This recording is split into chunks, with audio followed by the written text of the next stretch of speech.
Feb 21 that it was not giving any advantage to both the sides. নিশ্চিত যে আপনারা যদি আমার কথা মতো চলেন, আমাদের সাথে যদি। এদিকে ভারত এবং বাংলাদেশ সেনাপ্রধান এক হয়ে ডক্টর ইউনূসকে হুমকার দেয়। ক্ষমতার পালাবদল হয়ে দেশের পরিস্থিতিও খারাপের দিকে। লক্ষ লক্ষ কর্মী নামের রাজপথে পুলিশের ব্যারিকেড ভেঙে তারা তাণ্ডব করে। ডক্টর ইউনূস এখন কি করবেন? দেশের পরিস্থিতি কে স্বাভাবিক করবে? এর গলা ভারী দেশের সেনাপ্রধানের। একেবারে আবেগপ্রবণ হয়ে পড়লেন আর্মি চিফ। তাহলে তো মোহাম্মদ ইউনূসকে বাংলাদেশ থেকে তো যে কোনো মুহূর্তে ছুড়ে ফেলে দিতে পারে, কারণ তাদের উদ্দেশ্য ছিল যেন তেন প্রকারণ বাংলাদেশের ক্ষমতা দখল করা। তাহলে কি এবার পরিস্থিতি সেই দিকেই এগোচ্ছে? ভারতের সেনাপ্রধান এখন এক ধরনের পাগল হয়ে গিয়েছে। চায়না দখল করে নিয়েছে ভারতের পূর্ব অঞ্চলের বিশাল জায়গা। এখন তৃতীয় দিকে ভারতের সেনাপ্রধান নজর দিয়েছে বাংলাদেশের কি ভারতের সেনাপ্রধান বলছে যে এই সরকারের সাথে সম্পর্ক নাই, কিন্তু আর্মির সাথে ভালো সম্পর্ক আছে। মানে বাংলাদেশের সরকারের সাথে সম্পর্ক নাই, বাংলাদেশের আর্মির সাথে সম্পর্ক। উনি যদি এই জঙ্গিদের বিরুদ্ধে কথা বলতে যান, এই জঙ্গি দমনে উনি যদি কথা বলে, তাহলে নিশ্চিত ওনাকে তারা সরিয়ে দেবে। এটি অবশ্যই যে ওনাকে সরিয়ে তাদের পছন্দের সরকার আনবে।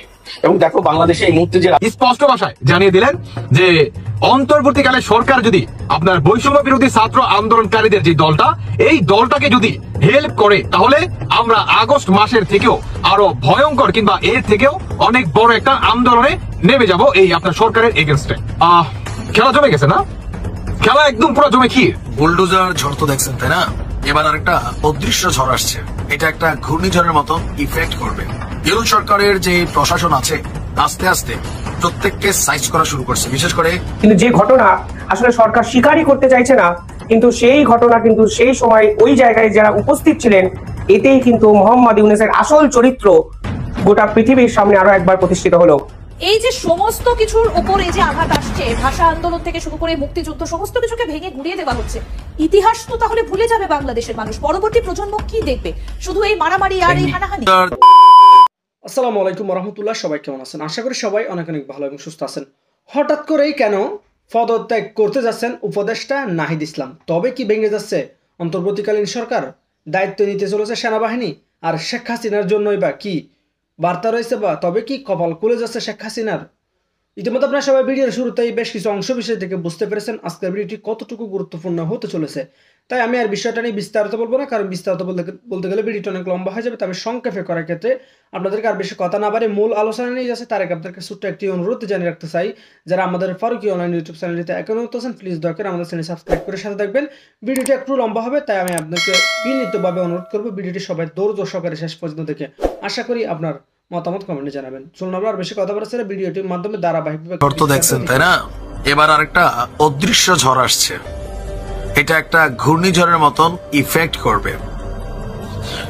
ইউরোপ সরকারের যে প্রশাসন আছে আস্তে আস্তে প্রত্যেককে সাইজ করা শুরু করছে, বিশেষ করে আওয়ামী লীগ সরকারের আমলে যারা অতি গুরুত্বপূর্ণ পদগুলোকে হোল্ড করেছিলেন, যেমন ধরেন ডিসি, এসপি, সচিব, আরো বিভিন্ন যে কি পয়েন্টগুলো আছে, লাইক আইজিপি, আমাদের সেনাপ্রধান এখনো বাদ আছেন, আরো অনেকেই যারা বিভিন্ন জায়গাতে ছিলেন। ইভেন অনেকে অবসরপ্রাপ্ত হয়েছেন। ভাবছেন যে আমার তো আর বিপদ নাই, কিন্তু ভাই বিপদ আপনার উপর ঘূর্ণিঝড় আকারে খুব শীঘ্রই অবতীর্ণ হতে যাচ্ছে।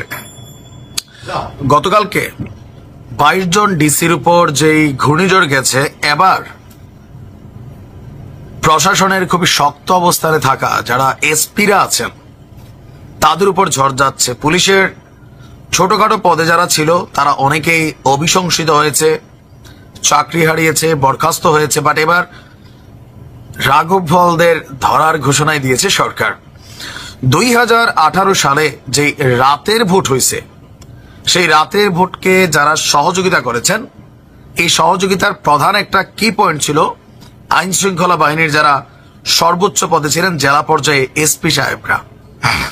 আজকে আমরা দেখলাম যে আপনার সরকারের পক্ষ থেকে বলা হয়েছে যে 2018 সালে নির্বাচনের সময় দায়িত্ব পালনকারী 64 জেলায় যে সকল পুলিশের এসপিরা ডিউটি পালন করেছেন তাদেরকে ওএসডি অথবা বাধ্যতামূলক অবসরে পাঠানো হবে। আর এই ঘোষণা কে দিয়েছেন? যুব এবং ক্রীড়া উপদেষ্টা আসিফ মাহমুদ। যেহেতু সরকারের সিদ্ধান্ত, তার মানে ডক্টর ইউনূস সরকারের একটা নতুন সিদ্ধান্ত। আর তিনি তার ফেসবুক পোস্টের মাধ্যমে বলেছেন যে 2018 সালে রাতের ভোটের নির্বাচনে 64 জেলার দায়িত্বে থাকা এসপিদের বাধ্যতামূলক অবসরে পাঠানো হচ্ছে। এর আগে 2018 সালে অনুষ্ঠিত একাদশ নির্বাচনের রিটার্নিং কর্মকর্তা হিসাবে দায়িত্ব পালন করা 33 জন ডিসিকে ওএসডি করেছে। আর আমরা যদি দেখি যে এরপর আসলে কাদের তালিকা আসতে যাচ্ছে, আমার মনে হয় এরপরে ধরেন যারা ইউএনও আছেন তাদের উপর একটা ঝড় আসতে যাচ্ছে, হতে পারে এরপরে এসপি যারা আছেন তাদের উপরে ঝড় আসতে যাচ্ছে, থানার ওসি তাদের উপরে ঝড় আসতে পারে ধাপে ধাপে। কারণ কি, সরকার আস্তে আস্তে কন্ট্রোলিং নিচ্ছে। রাষ্ট্র ক্ষমতায় আসার পরে হুট করে যদি এসপিদেরকে বহিষ্কার করত তাহলে কি হতো, বিশৃঙ্খলা তৈরি হতো। এখন সরকার মোটামুটি এই প্রশাসনগুলোর উপরে একটা স্টেবিলিটি পেয়ে গেছে। সো আস্তে আস্তে যারা যারা সরকারের টার্গেটেড ব্যক্তি প্রত্যেককেই অভিশংসিত হবে। এর পাশাপাশি আরেকটা বিষয় আছে, যে সকল প্রশাসনিক এবং সরকারি কর্মকর্তারা অবসরপ্রাপ্ত হয়েছেন বা দুর্নীতি করছেন তাদেরকেও ধরা হবে। সুতরাং আর কারোর রক্ষা নাই, খেলা জমছে। এগুলাতে একটা পজিটিভ দৃষ্টিভঙ্গি কোনটা আছে, আমি মনে করি আগামী দিনে নির্বাচনে যারা দায়িত্ব পালন করবেন রাজনৈতিক সরকার কর্তৃক প্রভাবিত হয়ে পরবর্তী সরকার আসলে এই সিদ্ধান্তগুলা কন্টিনিউ হতে থাকবে। গত কিছুদিন বাংলাদেশ প্রসঙ্গে ভারতের এক ধরনের শান্ত মনোভাব দেখা যাচ্ছিল, তাই কারো কারো মনে হতে পারে ভারতকে অবশেষে বাংলাদেশের সাথে সম্পর্ক স্বাভাবিকীকরণের দিকে হাঁটছে। কিন্তু না, সম্প্রতি আরো দুটো ঘটনাকে আমি একত্র করে বলতে চাই যে তারা আবার নতুন করে মাঠে নামছে এবং তাদের খেলা, বাংলাদেশকে নিয়ে তাদের খেলার পরবর্তী পর্যায়টা কি হতে যাচ্ছে, সেটাই কি করতে যাচ্ছে তার একটা ধারণা আমরা পেতে পারি। এবং যে খেলা তারা খেলতে যাচ্ছে বলা বাহুল্য, সেটার প্রেক্ষাপট তৈরি করা হয়েছে বেশ অনেক দিন থেকেই। খেলা তারা জিতবে কিনা ইটস ডিফারেন্ট ডিবেট, কিন্তু তার খেলাটা যাতে আমরা বুঝতে পারি, পড়তে পারি, এবং তারা প্রকাশ্যেই এই মেসেজগুলো আসলে আমাদেরকে দিচ্ছে এবং এই মেসেজের ভিত্তিতে আমরা আসলে আমাদের করণীয় ঠিক করা উচিত। যদিও আমি বহুবার বলেছি, আমি আবার বলবো, যোগ করে দেখাবো, তাদের এই খেলার রসদ আসলে আমরা দেশের ভেতর থেকে অনেকে মিলে জুগিয়ে যাচ্ছি। দুটো ঘটনা, ভারতের পররাষ্ট্র মন্ত্রণালয়ের যিনি ব্রিফ করেন মিস্টার জয়সওয়াল, তিনি ব্রিফিং করেছেন। সেখানে আমাদের পররাষ্ট্র উপদেষ্টার সাথে ভারতের পররাষ্ট্র মন্ত্রীর যে বৈঠক, সেই প্রসঙ্গে সার্ক ইস্যু যখন এসছিল তখন তার ব্যাপারে কি কথা হয়েছে, মানে সার্কের পুনরুজ্জীবন নিয়ে কথা হয়েছিল। তখন ভারতের পররাষ্ট্রমন্ত্রী আমাদের পররাষ্ট্র উপদেষ্টাকে যা বলেছেন, তিনি তার মানে জয়সওয়ালের বক্তব্য অনুযায়ী ব্যাপারটা এইরকম: দক্ষিণ এশিয়ার সবাই জানে কোন দেশ ও তার কি ধরনের কর্মকাণ্ড সার্ককে কোণঠাসা করে রেখেছে। নিশ্চয় জানি এটা পাকিস্তানকে ইন্ডিকেট করা হয়েছে। তৌহিদ হোসেনকে জয়শঙ্কর এই কথাও বলেছেন, সন্ত্রাসবাদের স্বাভাবিকীকরণ করাটা বাংলাদেশের উচিত নয়। এই বাক্যটা আমরা খুব মন দিয়ে খেয়াল করি, সন্ত্রাসবাদের স্বাভাবিকীকরণ করাটা বাংলাদেশের উচিত নয়। এরপর আরো অনেকগুলো ইস্যু আছে, আমাদের সীমান্ত নিয়ে কথাবার্তা হয়েছে, সেগুলো আছে, এবং সংখ্যালঘু নিয়েও তাকে জিজ্ঞেস করা হয়েছিল। তারপর তিনি বলছেন গত কয়েক মাসে বাংলাদেশে সংখ্যাগুরুদের উপরে কি হয়েছে সে বিষয়ে সবাই অবগত। তার মানে ভারত যে ন্যারেটিভ তৈরি করার চেষ্টা করেছে যে সংখ্যালঘুদের উপরে কমিউনাল হামলা হয়েছে, সেই জায়গায় তারা এখনো আছে।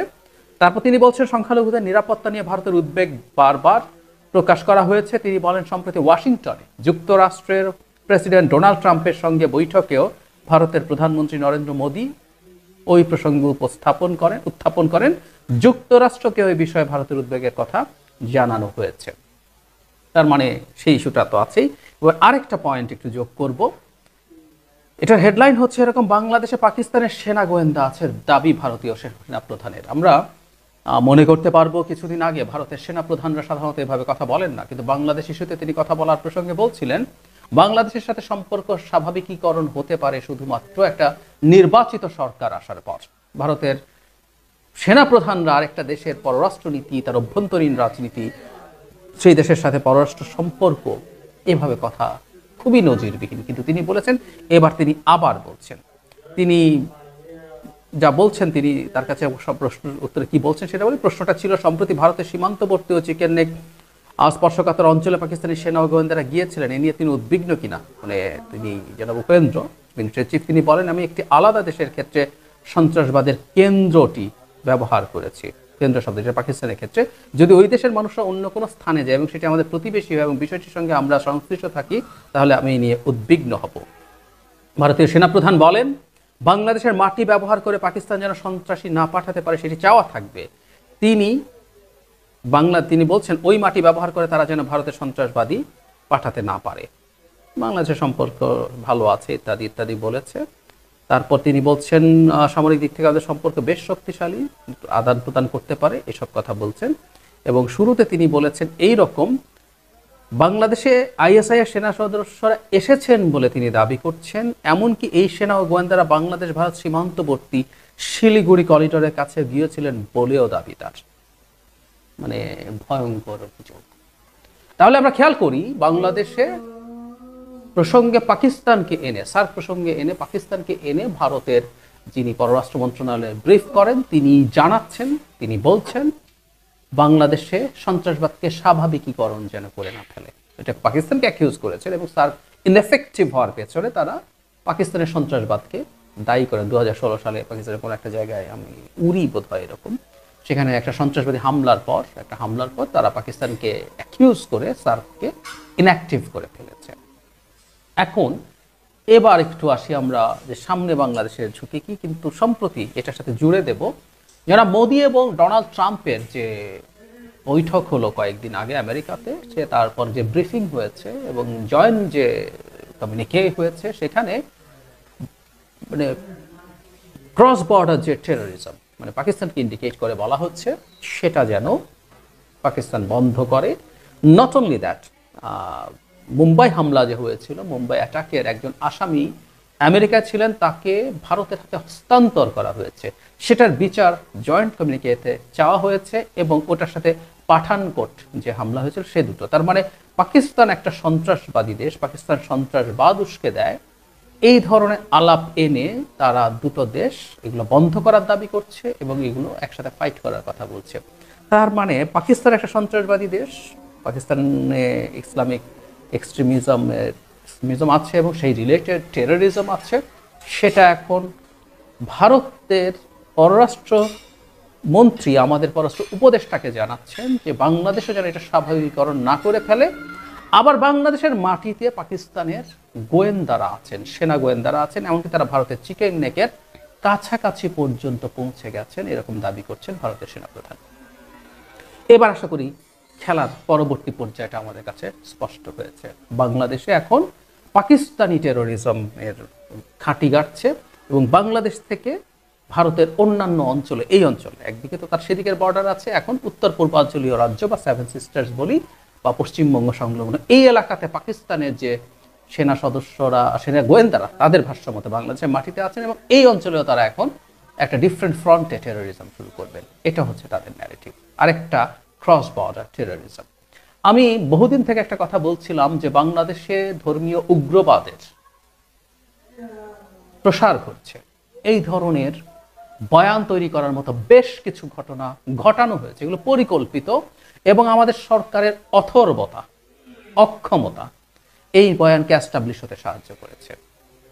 মাজারে হামলা সংখ্যাটা এখন 85-র মতো, একের পর এক মাজারে হামলা হয়েছে এবং ইসলামিক এক্সট্রিমিস্ট যেসব গ্রুপ এই ধরনের সকল জিহাদিস্ট কর্মকাণ্ড করে, তারা এই মাজার কনসেপ্টে বিশ্বাসী নয়, তারা এগুলোর বিরুদ্ধে দাঁড়াবে। সুতরাং এটা এই ন্যারেটিভের পার্ট, এটাকে হেল্প করে। বাংলাদেশের একটা ঘটনা আজকে গোটা পৃথিবীকে কার্যত নাড়িয়ে দিল। আর সব থেকে উল্লেখযোগ্য বিষয় হলো, যারা বারবার প্রত্যেকটি ঘটনার প্রচারের পিছনে ভারতের মিডিয়ার ষড়যন্ত্র খুঁজে পান, তারা এই বিষয়ে সম্পূর্ণভাবে মুখে কুলুপ এঁটেছেন। আজকে বিবিসি বাংলা যখন এই রিপোর্ট করেছেন, তখনও অবধি বাংলাদেশ সরকারের পক্ষ থেকে কোনো অফিসিয়াল বিবৃতি কিন্তু আসেনি।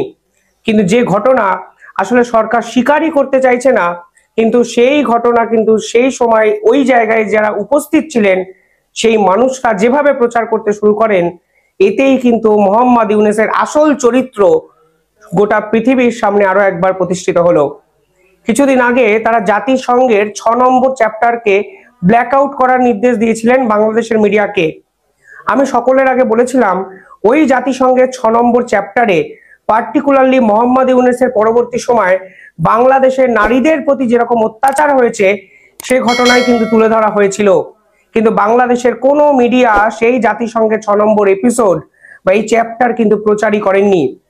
সে সময় সেই রিপোর্টে বলা ছিল 15ই আগস্টের মানে 5ই আগস্ট থেকে 15ই আগস্টের সময়কালে যখন অন্তর্বর্তীকালীন সরকার বাংলাদেশের দায়িত্ব নিয়েছিলেন তখন একাধিক নারীরা বিভিন্ন থানায় যান এবং তারা গিয়ে অফিসিয়ালি বলেন যে বিভিন্ন সময় নারীদের স্তন এবং গোপনাঙ্গে টাচ করা হচ্ছে ইচ্ছা করে, এবং যদি এটা করতে না দেওয়া হয় তাহলে এদেরকে ভীত সন্ত্রস্ত করে তাদের উপর আরো পাশবিক নির্যাতন এবং অত্যাচার অবধি করা হয়েছে।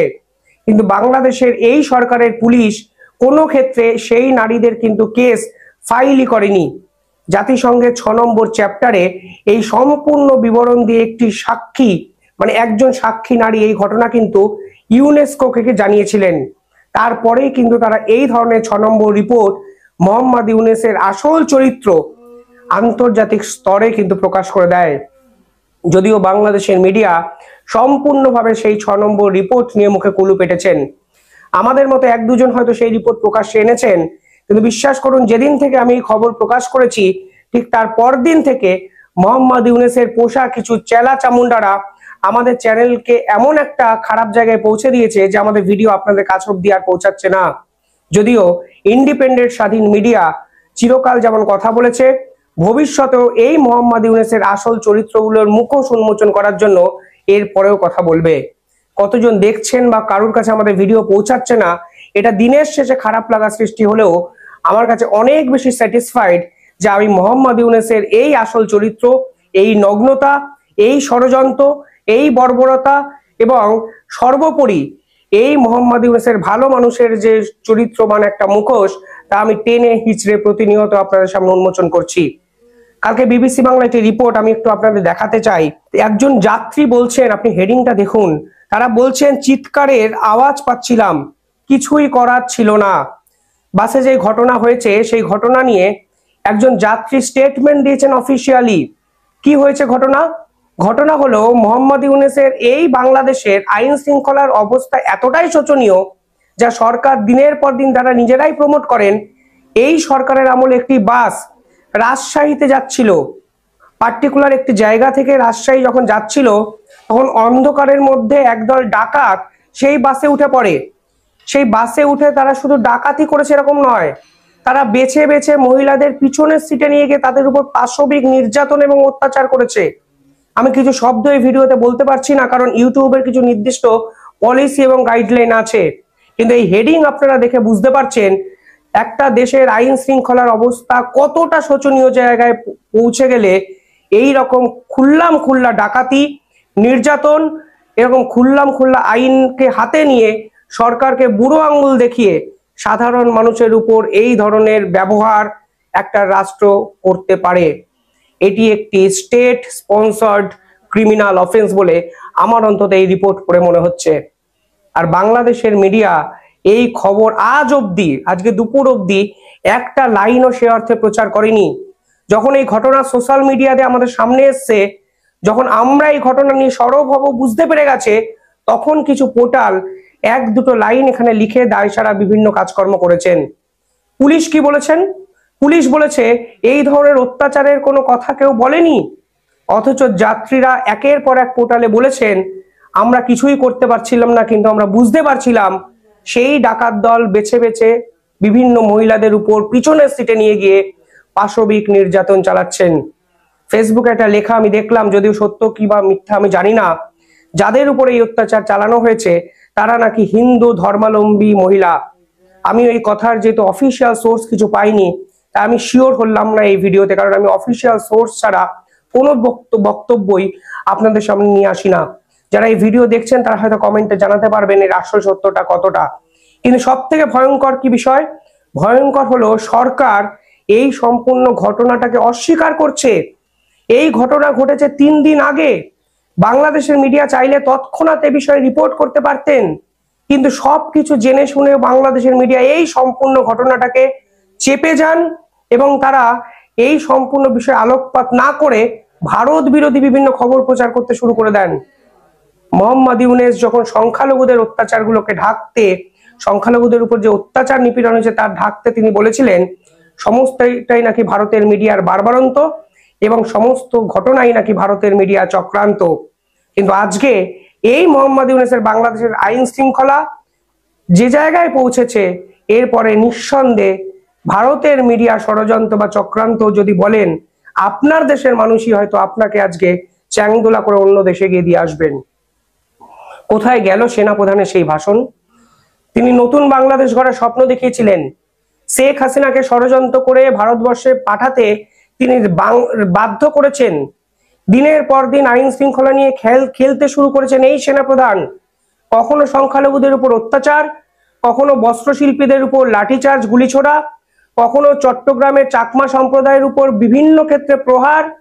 একের পর এক ঘটনায় এই সেনাপ্রধান এবং সেনাপ্রধানের আইন শৃঙ্খলা বাহিনী দিনের পর দিন বাংলাদেশের যে ভাবমূর্তি বা সম্মান মানুষের সামনে সম্পূর্ণভাবে মাটিতে মিশিয়ে দিচ্ছেন। কোথায় সেই আইন উপদেষ্টা যিনি আবার শেখ হাসিনাকে ফিরিয়ে নেওয়ার জন্য রেড অ্যালার্ট বা রেড নোটিশ নাকি সব জারি ফারি করেছেন শুনেছিলাম? আইন উপদেষ্টা এই বিষয়ে একটা শব্দও কিন্তু এখন অব্দি বলেননি, না বলেছেন বাংলাদেশ সরকারের কেউ। আরো উল্লেখযোগ্য বিষয় কি জানেন? কালকে বিএসএফ এর সঙ্গে বিজেপির একটি মিটিং হয়, যেখানে বিএসএফ পরিষ্কারভাবে বাংলাদেশের শর্ত মানেনি এ খবর ঘোষণা করে দেওয়া সত্ত্বেও বাংলাদেশের কোনো মিডিয়া একটা লাইনও কিন্তু প্রচার করেনি। কালকে বাংলাদেশের প্রধান সেনাবাহিনীর অন্যতম কর্তা কি বলেছেন সংখ্যালঘু ইস্যুতে? তারা বলেছেন ভারতবর্ষের যে সরকার আছে তারা নাকি অনুপ্রবেশ ইস্যুতে মিথ্যে ভয় পাচ্ছে। এই ব্যক্তির নাম মহাপরিচালক মেজর জেনারেল মোহাম্মদ আশরাফউদ্দিন সিদ্দিকী। তিনি বলেছেন হয়তো একটা ভুল ধারণা তৈরি হয়েছে যে অনুপ্রবেশ বেড়েছে, বাংলাদেশের সংখ্যালঘুরা আক্রান্ত হয়ে ভারতবর্ষে চলে আসতে চাইছেন। এটা অতিরঞ্জিত মিডিয়া রিপোর্টে প্রকাশ পেয়েছে। অর্থাৎ বাংলাদেশ এই অনুপ্রবেশকারীর ঘটনাটা সম্পূর্ণভাবে ডিনাইল করলো কালকে সরকারি মিটিং এ। তারা বলছেন কোনো সংখ্যালঘু ভারতে যেতে চান না এবং কোন রকম ভাবে অনুপ্রবেশ ঘটেছে এই খবর যারা প্রচার করছেন তারা নাকি অতিরঞ্জকীয় উপাদানে ভরপুর করে তথ্য পরিবেশন করছেন। ভাবতে পারেন প্রত্যেকটা জিনিস তারা ডিনাইল করে যাচ্ছেন একের পর এক। সংখ্যালঘুদের উপর অত্যাচার হয়নি, ভারতীয় মিডিয়ার প্রচার। অনুপ্রবেশকারী বাড়েনি, সেটা ভারতীয় মিডিয়ার প্রচার। বাসে এই ধরনের ঘটনা হয়নি, ডাকাতি হয়নি, চলন্ত বাসে এই ধরনের অত্যাচার হয়নি, সেটাও নাকি মিডিয়ার প্রচার।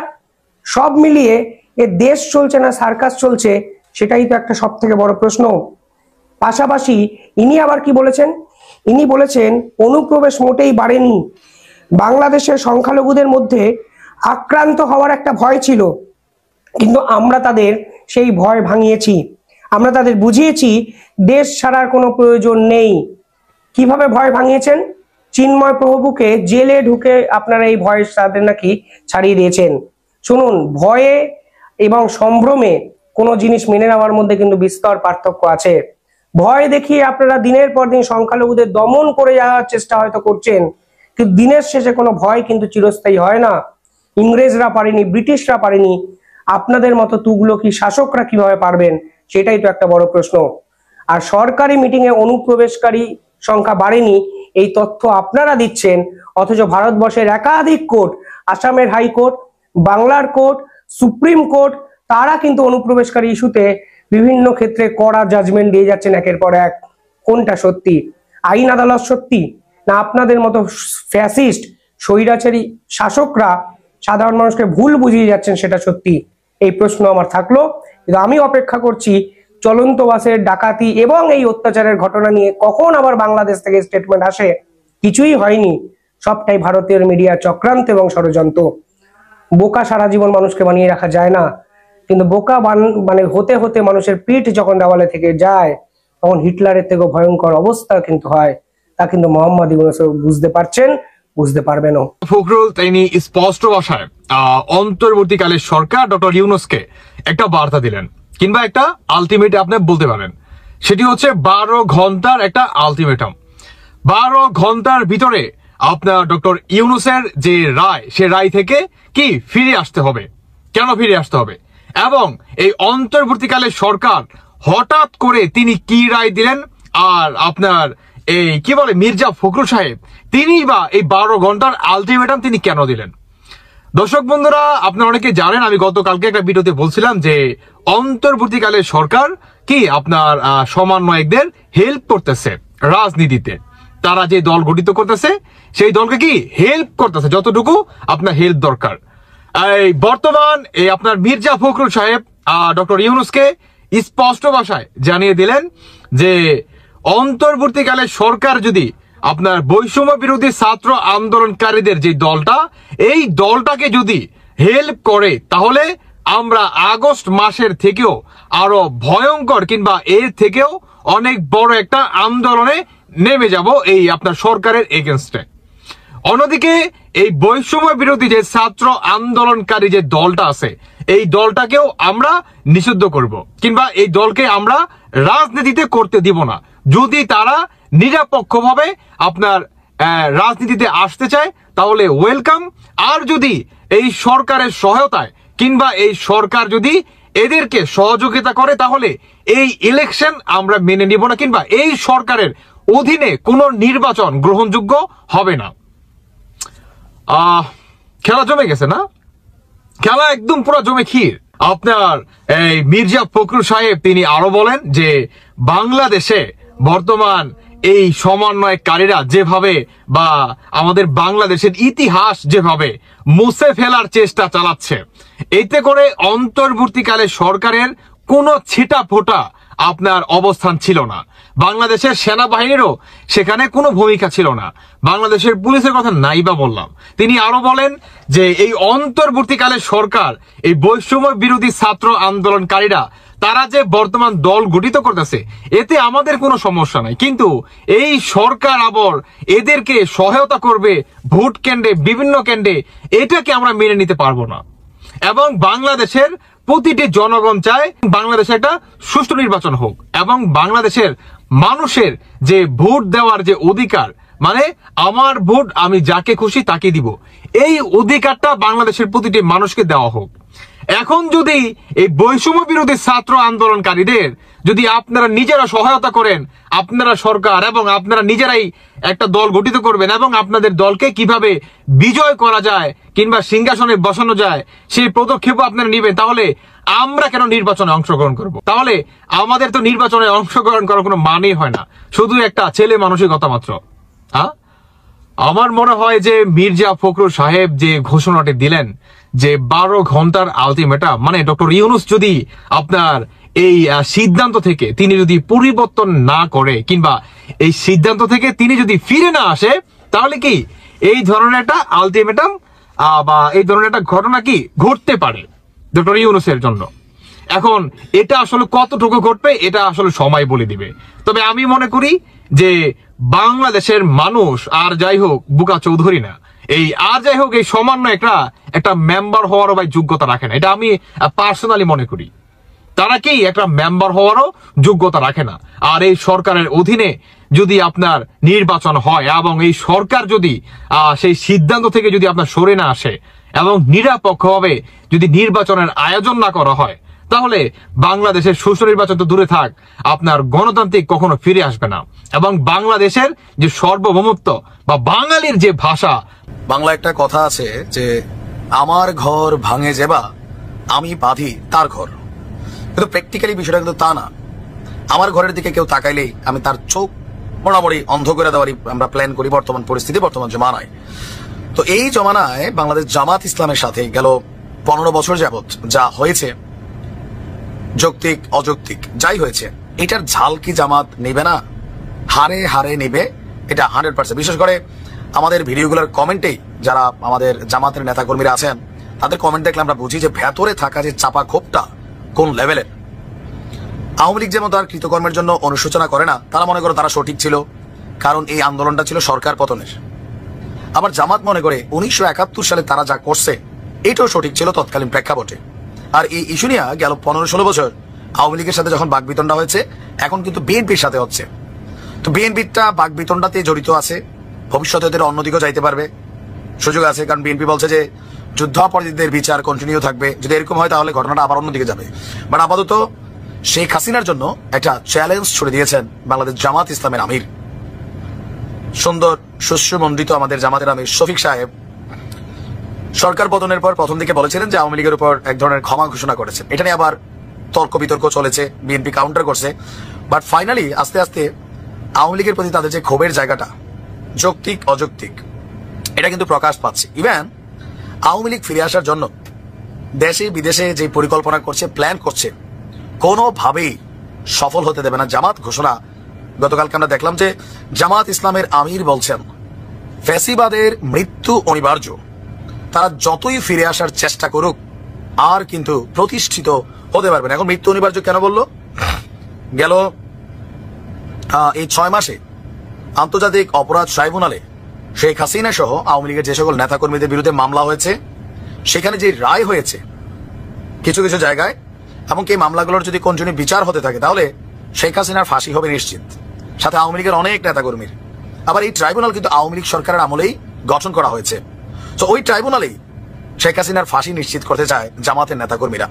শফিক সাহেব আপনার বিভিন্ন বক্তব্যের একটা জায়গাতে এসে তিনি মানে 21শে ফেব্রুয়ারি উপলক্ষে যে বক্তব্য দিচ্ছিলেন সেখানে স্পষ্টতই বলছিলেন যে ফেসিবাদীরা আবার বাংলাদেশে পুনঃপ্রতিষ্ঠিত হওয়ার জন্য যেই পরিকল্পনা করছে সেই চেষ্টা যে কোনো মূল্যে প্রতিহত করবে বাংলাদেশ জামাত ইসলাম। তারা কোনোভাবেই এই ফেসিবাদী শক্তিকে বাংলাদেশে আর রাজনীতি করতে দেবে না। এই কথাগুলো হচ্ছে জামাতের বিভিন্ন স্তরের যারা নেতাকর্মী আছেন, কারণ ওই যে বললাম প্রত্যেকের অন্তরে ক্ষোভ হচ্ছে মাওলানা দেলোয়ার হোসেন সাইদি সহ বাকি যাদের ফাঁসি হয়েছে, যাবজ্জীবন হয়েছে, প্রত্যেকটা মৃত্যুর বদলা কিন্তু জামাত নেবে, এমনকি সেটা আইনের মাধ্যমে নেবে যে আইনের মাধ্যমে শেখ হাসিনা তাদের ফাঁসি দিয়েছেন।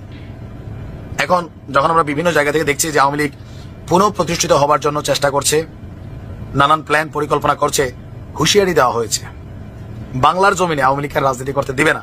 তবে এটাকে আসলে সম্ভব হবে না। কেন? জামাতই তো তার উদাহরণ। জামাতকে নস্যাৎ করার জন্য বা শেষ করার জন্য আওয়ামী লীগ কত চেষ্টা করছে না। বুঝতে পেরেছেন আজকে ভিডিওটি কতটুকু গুরুত্বপূর্ণ ছিল। আমরা সবসময় চেষ্টা করি দেশের যে চলমান পরিস্থিতি চলতেছে তারই ধারাবাহিকতায় সামাজিক যোগাযোগ মাধ্যমে যে বিষয়গুলো নিয়ে সবচেয়ে আলোচনা এবং সমালোচনা হয় সেগুলো আপনাদের মাঝে তুলে ধরার চেষ্টা করি। এখানে আমাদের ব্যক্তিগত কোনো মতামত নেই। তো দর্শক বুঝতে পেরেছেন আজকের ভিডিও কেমন লেগেছে আপনাদের কাছে অবশ্যই কমেন্ট করে জানাবেন। এতক্ষণ দলীয় সাগর আমাদের চ্যানেলের সাথে থাকার জন্য সবাইকে ধন্যবাদ। দেখা হবে করে ভিডিওতে, ততক্ষণ পর্যন্ত আমাদের চ্যানেলের সাথে থাকুন, দেখতে থাকুন, আর এরকম চাঞ্চল্যকর তথ্য সবার আগে পেতে অবশ্যই